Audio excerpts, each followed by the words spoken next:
ನಮಸ್ಕಾರ. ಸಂವಿಧಾನಕ್ಕೆ ಸಂಬಂಧಪಟ್ಟಿರುವಂತಹ ಟಾಪ್ 30 ಪ್ರಶ್ನೋತ್ತರ ಕಾರ್ಯಕ್ರಮಕ್ಕೆ ಸ್ವಾಗತ ಸುಸ್ವಾಗತ. ಈ ಒಂದು ಎಪಿಸೋಡ್ ಅನ್ನ ಸಂಪೂರ್ಣವಾಗಿ ನೋಡಿ. ಇಷ್ಟವಾದಲ್ಲಿ ಲೈಕ್ ಮಾಡಿ, ಶೇರ್ ಮಾಡಿ, ಕಮೆಂಟ್ ಮಾಡಿ. ಇಲ್ಲಿ ಕೊಟ್ಟಿರುವಂತಹ ಪ್ರತಿಯೊಂದು ಪ್ರಶ್ನೆನೂ ಕೂಡ ಮುಂದೆ ಬರುವಂತಹ ಯಾವುದೇ ರೀತಿಯ ಸ್ಪರ್ಧಾತ್ಮಕ ಪರೀಕ್ಷೆಗಳಾಗಿರ್ಬೋದು, SDA, FDA, ಪೊಲೀಸ್ ನೇಮಕಾತಿ, ಶಿಕ್ಷಕರ ನೇಮಕಾತಿ, ಗ್ರೂಪ್ ಸಿ ಹುದ್ದೆಗಳು ಎಲ್ಲವೂ ಕೂಡ ಅತಿ ಉಪಯುಕ್ತಕರವಾಗಿರುತ್ತೆ. All the best. ದೇಶದಲ್ಲಿ ಇದು ದ್ವಿಪದ್ಧತಿಗೆ ಅಡಿಪಾಯ ಹಾಕಿದ ಕಾಯಿದೆ. ಕ್ವಿಟ್ ಇಂಡಿಯಾ ಕಾಯ್ದೆ 1784. ದೇಶದಲ್ಲಿ ದ್ವಿಪದ್ಧತಿಗೆ ಕ್ವಿಟ್ ಇಂಡಿಯಾ ಕಾಯ್ದೆ 1784 ಅಡಿಪಾಯ ಹಾಕಿದ್ದು. 2 ಈಸ್ ದಿ ರೈಟ್ ಆನ್ಸರ್. ಭಾರತದ ಸಂವಿಧಾನದ ತಿದ್ದುಪಡಿ ಪದ್ಧತಿಗೆ ಮೂಲ ಯಾವುದು? 1935ರ ಭಾರತ ಸರ್ಕಾರದ ಕಾಯ್ದೆ. ಇದು ಭಾರತ ಸಂವಿಧಾನ ತಿದ್ದುಪಡಿಗೆ ಪದ್ಧತಿಗೆ ಮೂಲ ಕಾಯ್ದೆ. 1 ಈಸ್ ದಿ ರೈಟ್ ಆನ್ಸರ್. ಬ್ರಿಟಿಷರು ಭಾರತದಲ್ಲಿ ಪರಿಚಯಿಸಿದ ಯಾವ ಕಾಯಿದೆಯ ಮೂಲಕ ಸರ್ಕಾರದ ನೀತಿಯನ್ನು ಏಕಕೇಂದ್ರ ವ್ಯವಸ್ಥೆಯಿಂದ ಒಕ್ಕೂಟ ಕಡೆಗೆ ಮರಳಿತು? 1935ರ ಭಾರತ ಸರ್ಕಾರದ ಕಾಯ್ದೆ. ಬ್ರಿಟಿಷರು ಭಾರತದಲ್ಲಿ ಪರಿಚಯಿಸಿದ 1935ರ ಭಾರತ ಸರ್ಕಾರದ ಕಾಯ್ದೆಯ ಮೂಲಕ ಸರ್ಕಾರದ ನೀತಿಯನ್ನು ಏಕಕೇಂದ್ರ ವ್ಯವಸ್ಥೆಯಿಂದ ಒಕ್ಕೂಟ ಕಡೆಗೆ ಮರಳಿಸಿತು. 3 ಈಸ್ ದಿ ರೈಟ್ ಆನ್ಸರ್. ಸಂವಿಧಾನದ ಪೀಠಿಕೆಯನ್ನು ಸಂವಿಧಾನದ ಮೂಲ ಸ್ವರೂಪದ ಅವಿಭಾಜ್ಯ ಎಂದು ಸುಪ್ರೀಂ ಕೋರ್ಟ್ ಯಾವ ಪ್ರಕರಣದಲ್ಲಿ ತೀರ್ಪು ನೀಡಿತು? ಕೇಶವಾನಂದ ಭಾರತಿ 1973. ಸಂವಿಧಾನದ ಪೀಠಿಕೆಯನ್ನು ಸಂವಿಧಾನದ ಮೂಲ ಸ್ವರೂಪದ ಅವಿಭಾಜ್ಯ ಎಂದು ಕೇಶವಾನಂದ ಭಾರತಿ 1973ನಲ್ಲಿ ಪ್ರಕರಣದಲ್ಲಿ ಸುಪ್ರೀಂ ಕೋರ್ಟ್ ತೀರ್ಪು ನೀಡಿತು. 4 ಈಸ್ ದಿ ರೈಟ್ ಆನ್ಸರ್. ಯಾವ ಪ್ರಕರಣದಲ್ಲಿ ಸುಪ್ರೀಂ ಕೋರ್ಟ್ ನೀಡಿದ ತೀರ್ಪಿನ ಅನ್ವಯ ಆರ್ಟಿಕಲ್ 16ಕ್ಕೆ 4A ಅನ್ನು 77ನೇ ಸಂವಿಧಾನ ತಿದ್ದುಪಡಿಯ ಮೂಲಕ ಸೇರಿಸಲಾಗಿದೆ? ಇಂದಿರಾ ಸಹಾನಿ ವರ್ಸಸ್ ಭಾರತ ಸರ್ಕಾರ. ಇಂದಿರಾ ಸಹಾನಿ ವರ್ಸಸ್ ಭಾರತ ಸರ್ಕಾರದ ಪ್ರಕರಣದಲ್ಲಿ ಸುಪ್ರೀಂ ಕೋರ್ಟ್ ನೀಡಿದ ತೀರ್ಪಿನ ಅನ್ವಯ ಆರ್ಟಿಕಲ್ 16ಕ್ಕೆ 4A ಅನ್ನು 77ನೇ ಸಂವಿಧಾನ ತಿದ್ದುಪಡಿಯ ಮೂಲಕ ಸೇರಿಸಲಾಗಿದೆ.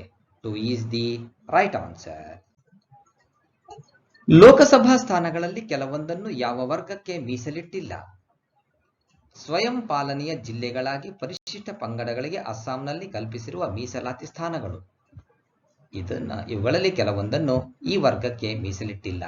3 is the right answer. Lok Sabha ಕ್ಷೇತ್ರವನ್ನು ಯಾರು ನಿರ್ಧರಿಸುತ್ತಾರೆ? Delimitation committee. ಲೋಕಸಭಾ ಕ್ಷೇತ್ರವನ್ನು ಡಿಲಿಮಿಟೇಷನ್ ಕಮಿಟಿ ನಿರ್ಧರಿಸುತ್ತದೆ. 1 ಈಸ್ ದಿ ರೈಟ್ ಆನ್ಸರ್. ಭಾರತದ ಮೊದಲ ಯೋಜನಾ ಆಯೋಗದ ಅಧ್ಯಕ್ಷರು ಯಾರು?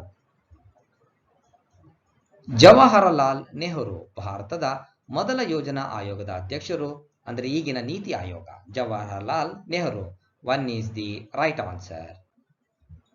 ಭಾರತೀಯ ನೀತಿ ಆಯೋಗಕ್ಕೆ ಉದ್ಯೋಗ ರೀತಿಯ ಅಧ್ಯಕ್ಷರು ಯಾರು? ಪ್ರಧಾನಮಂತ್ರಿಗಳು. ಭಾರತೀಯ ನೀತಿ ಆಯೋಗಕ್ಕೆ ಪ್ರಧಾನಮಂತ್ರಿಗಳು ಉದ್ಯೋಗ ರೀತಿಯ ಅಧ್ಯಕ್ಷರು. 2 ಈಸ್ ದಿ ರೈಟ್ ಆನ್ಸರ್. ವಿವಿಧ ರಾಜ್ಯಗಳು ಜಾರಿಗೆ ತರುವ ಅಭಿವೃದ್ಧಿ ಯೋಜನೆಗಳನ್ನು ಸಮನ್ವಯ ಮಾಡುವುದು ರಾಷ್ಟ್ರೀಯ ಅಭಿವೃದ್ಧಿ ಮಂಡಳಿಯ ಕಾರ್ಯ. ವಿವಿಧ ರಾಜ್ಯಗಳು ಜಾರಿಗೆ ತರುವ ಅಭಿವೃದ್ಧಿ ಯೋಜನೆಗಳನ್ನು ರಾಷ್ಟ್ರೀಯ ಅಭಿವೃದ್ಧಿ ಮಂಡಳಿ ಸಮನ್ವಯ ಮಾಡುತ್ತದೆ. 2 ಈಸ್ ದಿ ರೈಟ್ ಆನ್ಸರ್. ನೀತಿ ಆಯೋಗವು ತನ್ನ ವರದಿಯನ್ನು ಯಾರಿಗೆ ಸಲ್ಲಿಸುತ್ತದೆ? ಕೇಂದ್ರ ಕ್ಯಾಬಿನೆಟ್. ನೀತಿ ಆಯೋಗವು ತನ್ನ ವರದಿಯನ್ನು ಕೇಂದ್ರ ಕ್ಯಾಬಿನೆಟ್ಗೆ ಸಲ್ಲಿಸುತ್ತದೆ. 2 ಈಸ್ ದಿ ರೈಟ್ ಆನ್ಸರ್. ನೀತಿ ಆಯೋಗದ ಉಪಾಧ್ಯಕ್ಷರನ್ನು ಯಾರು ನೇಮಕ ಮಾಡುತ್ತಾರೆ? ಪ್ರಧಾನಮಂತ್ರಿಗಳು. ನೀತಿ ಆಯೋಗದ ಉಪಾಧ್ಯಕ್ಷರನ್ನು ಪ್ರಧಾನಮಂತ್ರಿಗಳು ನೇಮಕ ಮಾಡುತ್ತಾರೆ. 2 ಈಸ್ ದಿ ರೈಟ್ ಆನ್ಸರ್. ರಾಜ್ಯಗಳಿಗೂ ಪ್ರಾತಿನಿಧ್ಯವಿರುವ ನಿರ್ಣಾಯಕ ಮಂಡಳಿ ಯಾವುದು? ರಾಷ್ಟ್ರೀಯ ಐಕ್ಯತಾ ಮಂಡಳಿ. ರಾಜ್ಯಗಳಿಗೂ ಪ್ರಾತಿನಿಧ್ಯವಿರುವ ನಿರ್ಣಾಯಕ ಮಂಡಳಿ ರಾಷ್ಟ್ರೀಯ ಐಕ್ಯತಾ ಮಂಡಳಿ. 3 ಈಸ್ ದಿ ರೈಟ್ ಆನ್ಸರ್. ಯಾವ ಸಂಸ್ಥೆಗೆ ಸಾಂವಿಧಾನಿಕ ಬದ್ಧತೆಯನ್ನು ಕಲ್ಪಿಸಬೇಕೆಂದು ಸರ್ಕಾರೀಯ ಆಯೋಗವು ಸೂಚಿಸಿದೆ? ರಾಷ್ಟ್ರೀಯ ಅಭಿವೃದ್ಧಿ ಮಂಡಳಿ. ರಾಷ್ಟ್ರೀಯ ಅಭಿವೃದ್ಧಿ ಮಂಡಳಿಗೆ ಸಾಂವಿಧಾನಿಕ ಬದ್ಧತೆಯನ್ನು ಕಲ್ಪಿಸಬೇಕೆಂದು ಸರ್ಕಾರೀಯ ಆಯೋಗವು ಸೂಚಿಸಿದೆ. 2 ಈಸ್ ದಿ ರೈಟ್ ಆನ್ಸರ್.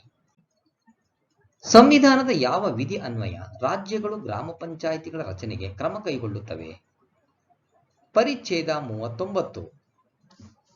ವಿಧಿ 39ರ ಅನ್ವಯ ರಾಜ್ಯಗಳು ಗ್ರಾಮ ಪಂಚಾಯಿತಿಗಳ ರಚನೆ ಕ್ರಮ ಕೈಗೊಳ್ಳುತ್ತವೆ.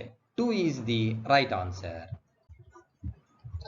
1935ರ ಭಾರತ ಸರ್ಕಾರ ಕಾಯ್ದೆಯ ಪ್ರಕಾರ ಕಾರ್ಯನಿರ್ವಾಹಕ ಅಧಿಕಾರವನ್ನ ಹೊಂದಿದವರು ಯಾರು? ಕೌನ್ಸಿಲ್ನಲ್ಲಿನ governor general.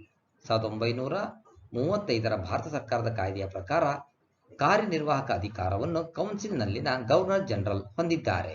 4 is the right answer.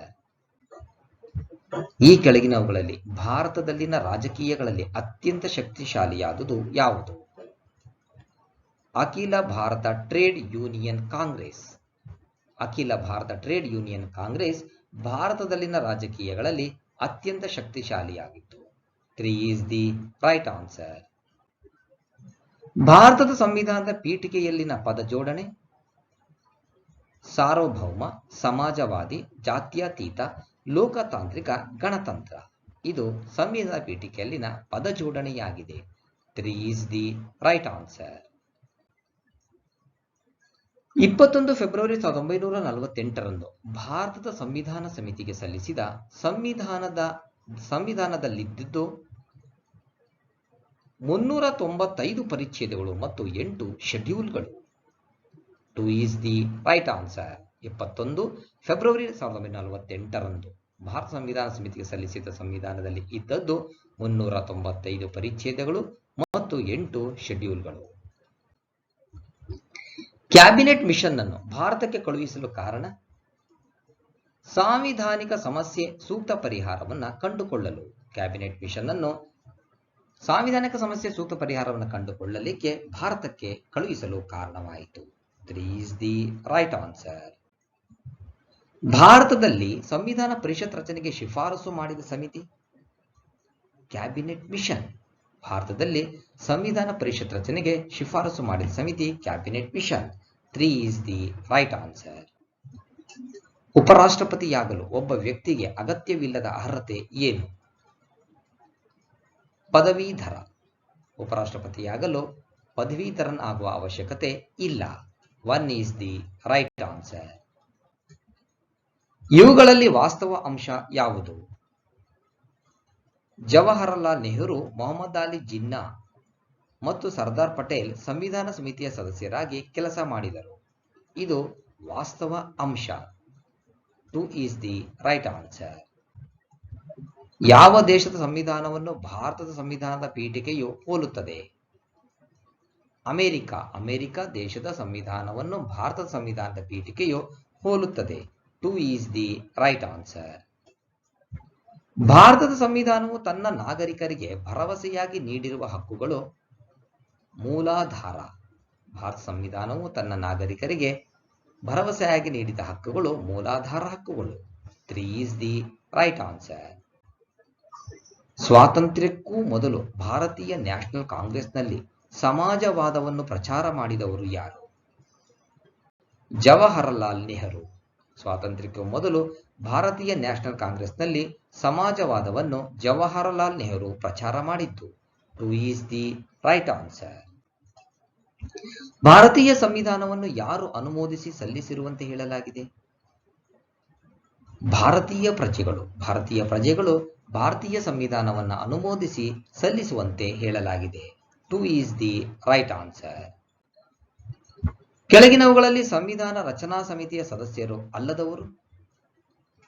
Sardar Patel ಸಂವಿಧಾನ ರಚನಾ ಸಮಿತಿಯ ಸದಸ್ಯ ಅಲ್ಲ. 2 is the right answer. ಈ ಕೆಳಗಿನವುಗಳಲ್ಲಿ ಯಾವ ಸಂವಿಧಾನದ ಪ್ರಭಾವ ನಮ್ಮ ಸಂವಿಧಾನದ ಮೇಲಾಗಿದೆ? ಭಾರತ ಸರ್ಕಾರದ ಕಾಯ್ದೆ 1935.